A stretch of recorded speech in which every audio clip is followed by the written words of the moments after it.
Salud, compañera. Hay que cuidarse.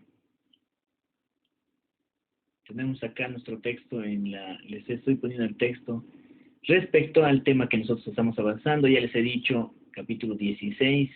Lo vamos a ir marcando, compañeros, la naturaleza y definición de lo que debemos entender nosotros como es el poder constituyente, la importancia que tiene a través de ese tiempo para la constitución política del Estado, de cada uno de los distintos estados que existen, ¿no? Tenemos a ver algunos compañeros en espera. Hay que seguir esperando.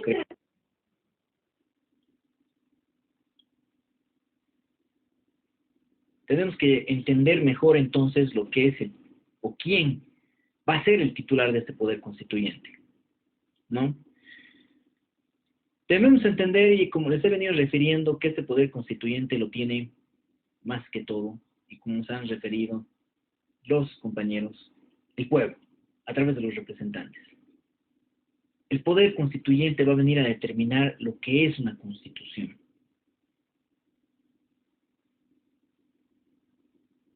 El poder constituyente, como nos dice el mismo autor, vamos a subrayarlo acá, les va a dar, y no les voy a decir nos va a dar, compañeros, a nosotros, porque nosotros solo somos parte del pueblo, no vamos a poder tomar una decisión tan grande como esta, porque no vamos a ser parte de esa asamblea constituyente, que tiene que ser conformada para hacer las modificaciones necesarias a la Constitución.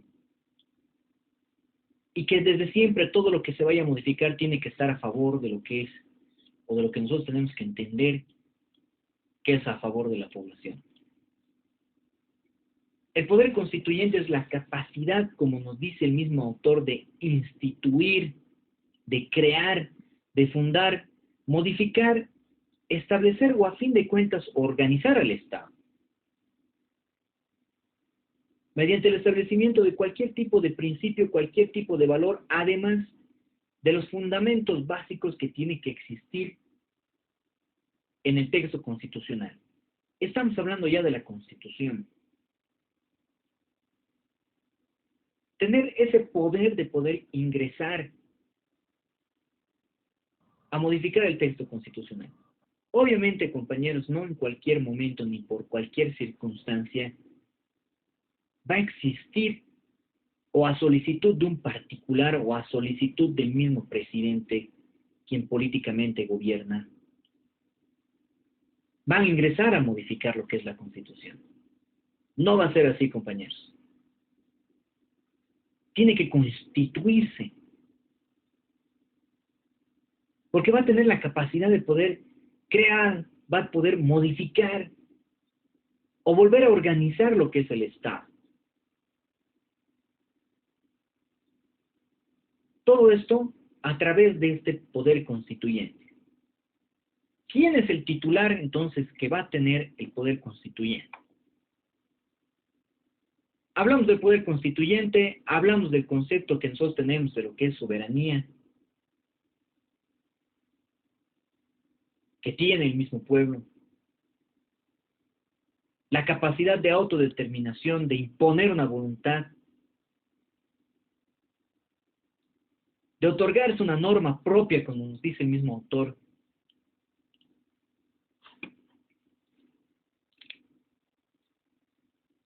La titularidad de esta soberanía, de poderla ejercer y de poderle dar ese poder constituyente. Nos da el ejemplo, y como nosotros hemos venido viendo dentro del avance de clase, dentro de los temas que nosotros hemos visto, nos dice, ¿no? En la soberanía, ¿cuándo existía o cuándo se daba la soberanía respecto al monarca? Se entendía que este monarca había recibido esa soberanía a través de Dios, el cual se consideraba que era la titular de esa soberanía, ¿no es cierto?, a través del monarca. Pero luego nos dice, ¿no?, el desarrollo de la teoría de la soberanía popular, según Rousseau, permitió pensar que el titular de esa soberanía era el mismo pueblo. Por ende, nos dicen, ¿no? Era legitimado para activar y realizar el poder constituyente. Y nos dicen en el artículo 7 de nuestra Constitución, ¿no? La soberanía reside en el pueblo. Nuestra actual Constitución Política del Estado. No se equivocaban al referir en la participación que cada uno de ustedes ha tenido. Al dar un concepto o a fin de cuentas al arribar sobre un criterio, como lo han hecho algunos de los compañeros que han participado, y referirnos de que era el pueblo quien tenía esa soberanía y esa tuición de poder realizar o enmendar la Constitución. Está ingresando recién Esme Lisbeth, no, nunca chistado. Bueno, eso tenemos que entender entonces de que a partir además de lo que nos refiere a nuestra misma Constitución Política del Estado en el artículo 7, que esta soberanía va a venir a residir en el pueblo en primera instancia. Que como antecedente histórico nosotros deberíamos entender que el monarca era quien detentaba esa soberanía, que le había otorgado Dios en ese momento. Y eso es un tema que nosotros hemos tocado ya hace mucho tiempo, ¿no es cierto? En el avance de clase que hemos tenido. Sin embargo, actualmente tenemos que entender, a partir de lo que nos dice Rousseau, de que la soberanía va a residir siempre en el pueblo. Y por ende, él es el único legitimado para poder activar y realizar lo que es el poder constituyente. Sin embargo, compañeros, nos dice, cabe advertir que el concepto del pueblo está imbuido, dice, ¿no?, del elemento político, pues únicamente son los ciudadanos quienes pueden activar y ejercitar el poder constituyente. Aspecto que en definitiva, de acuerdo a la configuración, podría afectar su legitimidad. Somos nosotros los únicos, pero que sin embargo va a tenerse que dar esta situación a través también de los y las representantes que nosotros tengamos, para poder ingresar a ver lo que podría ser la modificación, la creación u otra actuación que se pueda dar respecto a lo que es el tema constitucional con nuestra Constitución Política del Estado. Debemos entender entonces que a partir del artículo 7, la soberanía va a estar desde siempre residida en lo que es el pueblo boliviano. Y que deberíamos entender entonces que este titular de poder constituyente es el mismo pueblo. No solamente estamos hablando del pueblo boliviano, obviamente, respecto a las constituciones distintas que existen para los diversos países. Es obvio que este poder va a tener que ser adquirido por el pueblo de cada uno de esos estados. ¿Qué tipos de poder constituyente nosotros podemos enunciar? El poder constituyente tiene un fundamento en la voluntad soberana, que ya nosotros sabemos entonces sobre quién reside. Necesariamente debe concluirse, ¿no?, que solo la voluntad de crear y estructurar un Estado es la que también puede modificar. Sobre ese razonamiento, nos dice el autor, pueden extraerse dos tipos básicos de poder constituyente que van a poder ser desarrollados a través de lo que es la doctrina. Que en realidad son un solo poder constituyente desarrollado en dos etapas distintas. Es decir, nos dice, ¿no?, crea la estructura de un Estado denominado como poder en primera instancia, y como bien nos refería Sheila Conde, ya nos decía la compañera, estas dos primeras etapas, o que deberían entenderse como una sola, es en la cual nosotros vamos a poder ver en primera instancia, qué es el poder constituyente originario y genuino, o genuino, y que va a llegar a permitir la reforma o enmienda constitucional, como nos dice, denominado poder constituyente derivado o reformador. A través de este poder constituyente originario y genuino, ¿quién tiene ese poder constituyente originario y genuino? A partir de estas etapas que nosotros tenemos que entender como tipos del poder constituyente. En primera instancia tenemos el poder constituyente originario o genuino, que debemos entender como poder creado de un nuevo Estado que actúa sobre un vacío normativo, siempre y cuando existiese ese vacío normativo, de que falta algo en la Constitución, de que hay la necesidad de tenerla que modificar o de tener que crear una nueva. Actúa sobre un vacío normativo, no responde o está limitado por una norma positiva anterior. Hassemer dice, ¿no? Sostuvo que existe un derecho constitucional inconstitucional, que básicamente se refería al poder constituyente originario, porque debemos entender que este poder originario, este poder constituyente originario o genuino, actúa sobre un vacío normativo. No está limitado por una norma positiva anterior. Si no está limitado por una norma positiva anterior, deberíamos entenderle que no está regulado. Y que de cierta manera, como dice el Hassemer, no debería ser un derecho constitucional, que de cierta forma podría verse inconstitucional. Pero es esa distinción que nos va a llevar a arribar en estos dos tipos de poderes constituyentes originarios, que derivan de este primero. Nos habla del poder constituyente originario fundador y el poder constituyente originario revolucionario. Ya ustedes solo con el concepto de originario fundador y originario revolucionario ya deberíamos estarnos dando cuenta a qué nosotros vamos a arribar. Y de aquí van a tener que nacer muchas preguntas, compañeros, para ustedes, que espero que estén entendiendo del tema que nosotros actualmente estamos viendo dentro de estos dos tipos. Que en primera instancia el originario, lo vamos a subrayar, el poder constituyente, obviamente estamos hablando, ¿no? Pero originario fundador, nos refiere que en general es una instancia no organizada. Ya lo hemos dicho, no se encuentra limitado o restringido por algún tipo de procedimiento que haya sido anteriormente establecido, o sea, preestablecido. ¿Y qué van a hacer de este poder constituyente originario fundador? Va a dar como resultado la creación, principio o el nacimiento de un nuevo Estado.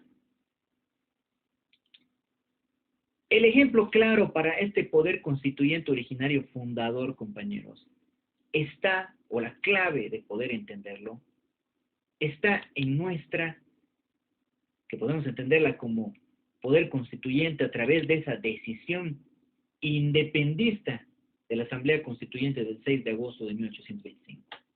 Momento en el que nosotros vamos a tener a partir de ese momento una constitución que ha sido otorgada por uno de los libertadores que nosotros y que todos conocemos ya desde colegio, como ustedes ya han debido ver en historia, que es Bolívar, ¿no? Quien únicamente confirmó dicha independencia a través de la Asamblea Constituyente al darnos una constitución política del Estado, mediante la cual nos tendríamos que regir. Es un poder constituyente originario y fundador. Ha fundado un Estado. Y a partir de nosotros le hemos hecho muchas modificaciones y ha incrementado en normativa que está establecida en el mismo. A diferencia del poder originario fundador, yo pienso que está haciendo, ya es clara la figura de lo que nosotros entendemos de poder originario fundador, que no ha tenido en ningún momento un procedimiento con el cual se ha tenido que regir para que se dé la creación de una norma constitucional, pero hablamos, no de una ley no de normas infraconstitucionales como las hemos entendido y que se las he mostrado en el artículo 410 de nuestra Constitución, ¿no? El poder constituyente originario revolucionario emerge desde esta básica idea, como nos dice el autor, ¿no?, de que el pueblo es el soberano, pueblo soberano. Cuenta con derecho de revolución, como nos dice Pérez Serrano. Por lo que ese pueblo, en todo momento, desconoce los procedimientos de reforma constitucional y desconoce los órganos que han podido llegar a ser constituidos para otorgarse una nueva constitución, a partir del constituyente originario revolucionario, obviamente. La existencia de un poder constituyente originario fundador es rechazada, exactamente porque es una teoría totalmente distinta a lo que nosotros ya hemos definido. Como nos dice Quiroga Lavie, dice, ¿no?, quien sostiene que no es posible distinguir en los hechos una revolución con lo que podría llegar a ser un golpe de Estado.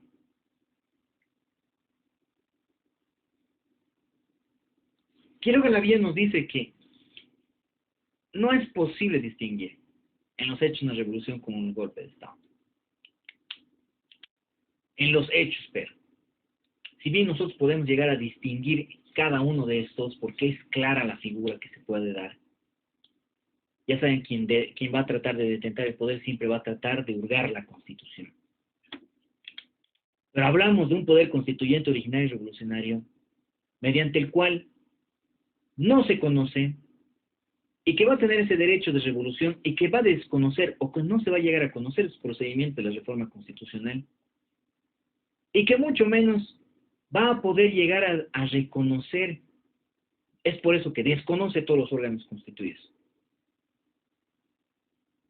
Y hace rato también nos decían los compañeros, ¿no?, aparte del órgano constituido, estamos hablando de los 4 poderes del Estado, nos dijo: ejecutivo, legislativo, judicial y electoral.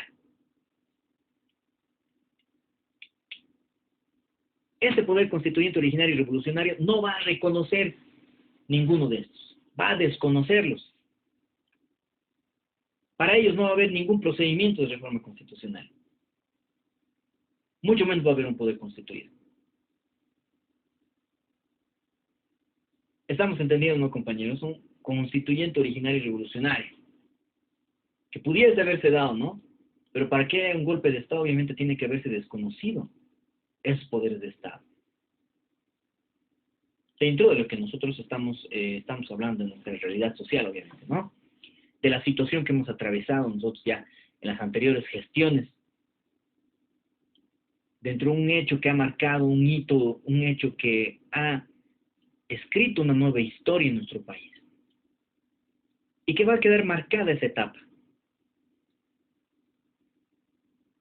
Y no se ha constituido un poder constituyente para poder hacer reformas a la Constitución, por si acaso.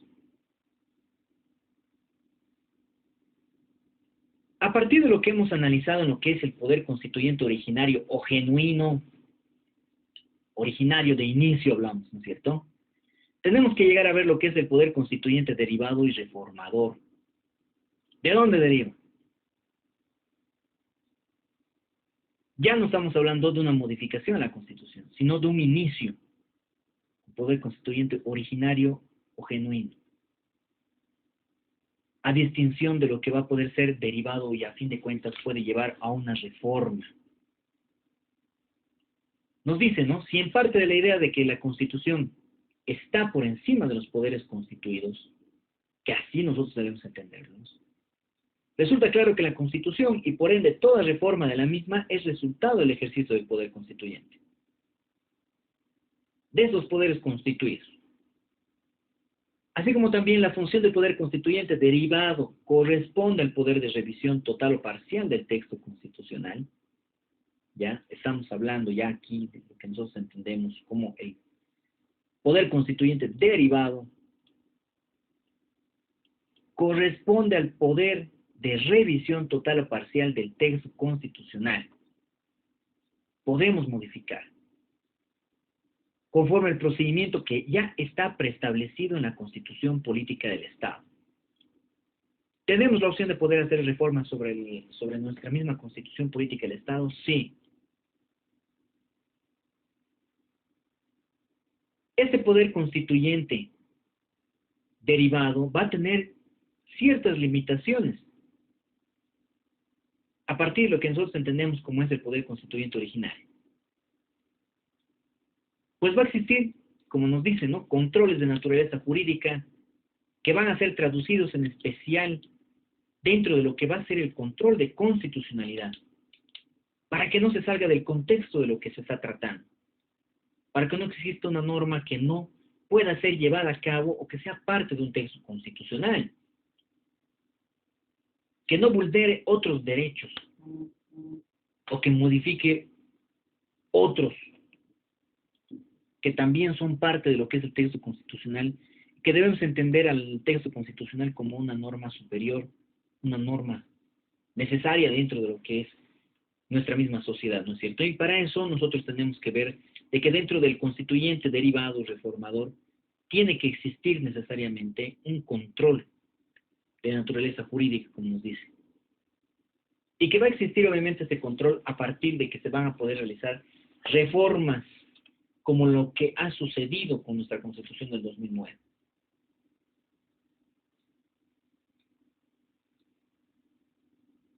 A solicitud del soberano tendría que realizarse esa modificación para que nosotros podamos ver lo que es realmente este poder constituyente que es derivado, que se le está derivando y que además puede llegar a entenderse como el mismo que va a reformar esta Constitución. No sé si estamos entendiendo, compañeros, los noto muy callados. Tal vez hay alguna duda ahí de alguno de los compañeros que está presente con la finalidad de poder un poquito entender mejor de lo que estamos hablando, pero desde un punto de vista del docente, todo está claro, mas sin embargo es preferible que ahora ustedes, queridos estudiantes, puedan referirme si estamos entendiendo bien de lo que estamos hablando y si el concepto está claro más que todo. Porque también veo la necesidad de que lo llevemos a foro para poder esclarecer realmente si están entendiendo estos temas. Vamos a tener que realizar foros de todo, yo creo. Porque no sé si, no están participando, bueno, participan compañeros, pero no, en este momento no están realizando ninguna pregunta. Y el docente a veces, y ustedes ya con la experiencia saben que si nadie dice nada, es que se ha entendido el tema, ¿no es cierto? ¿Qué nos puede decir, a ver, compañero Alejandro? No sé cómo nos está yendo, cómo están entendiendo lo que nosotros estamos viendo a partir de lo que es el poder constituyente originario dentro de estos tipos de poder constituyente y el poder constituyente derivado o reformador. ¿Hay alguna consulta, compañeros? No se olviden. No, yo creo está claro, doctor, con su explicación y más con la participación de todos los compañeros. Yo creo que queda claro. Muchas gracias, compañero. Ahí está Alejandro Arce, muchas gracias. Ya. Vamos a ver y vamos a hacerles recuerdo, compañeros, para que ustedes ya estén pensando en que tenemos un parcial por encima, ya nos va a venir encima el examen parcial. Jueves 10 de junio, no está muy lejana la fecha del examen parcial, por si acaso, el segundo parcial, compañeros, porque nuestro semestre ya todos saben que termina inicios del mes de julio. Así que por favor vayan viendo de ustedes también de poder estar leyendo y estudiando lo que nosotros estamos abarcando en los temas específicos que se van dando, ¿no?, dentro del desarrollo de la materia. ¿Sí? Por favor, no se olviden, el rato que el docente suba, vamos a tener 2 foros, o de una vez podemos hacer 3 con la finalidad de que ustedes puedan desarrollar los conceptos claros de lo que es estos temas de derecho constitucional, compañeros.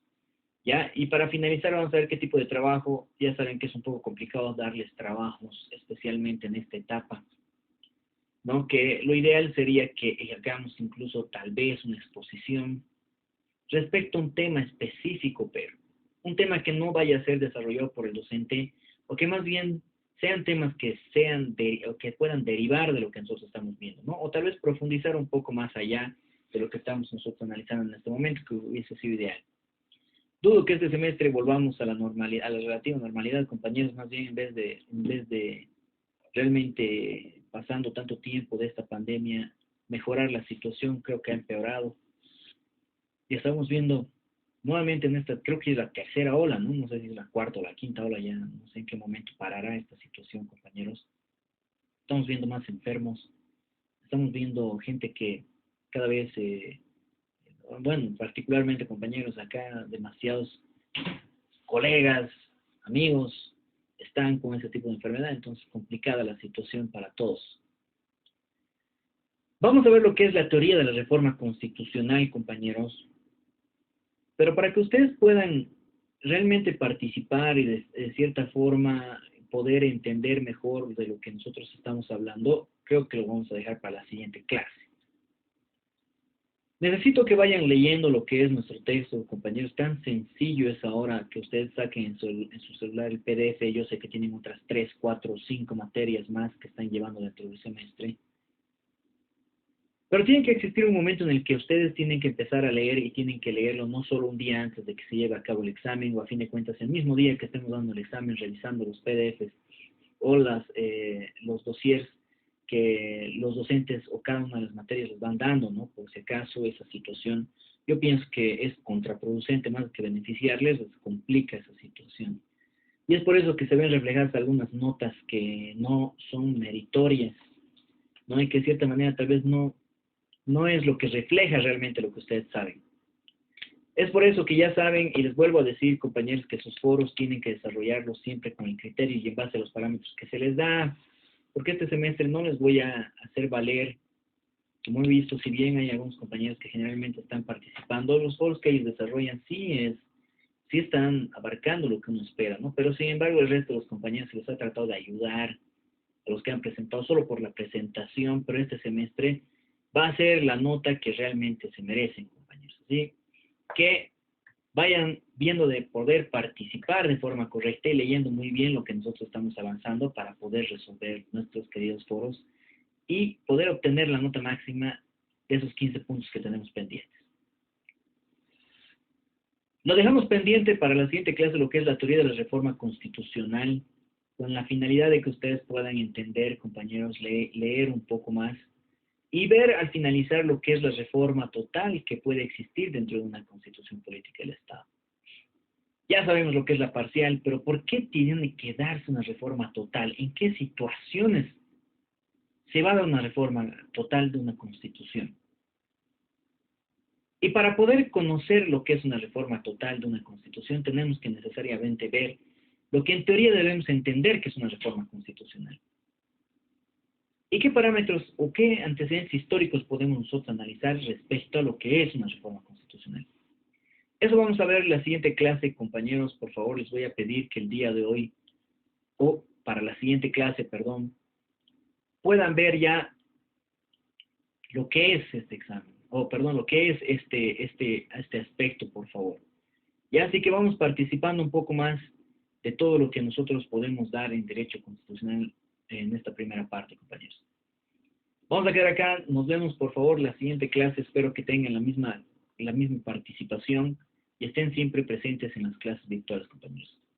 Hasta la siguiente clase entonces. Gracias, doctor. Buenas noches. Gracias, doctor. Buenas noches. Cuídense, compañeros, cuídense, hasta mañana. Hasta la siguiente clase.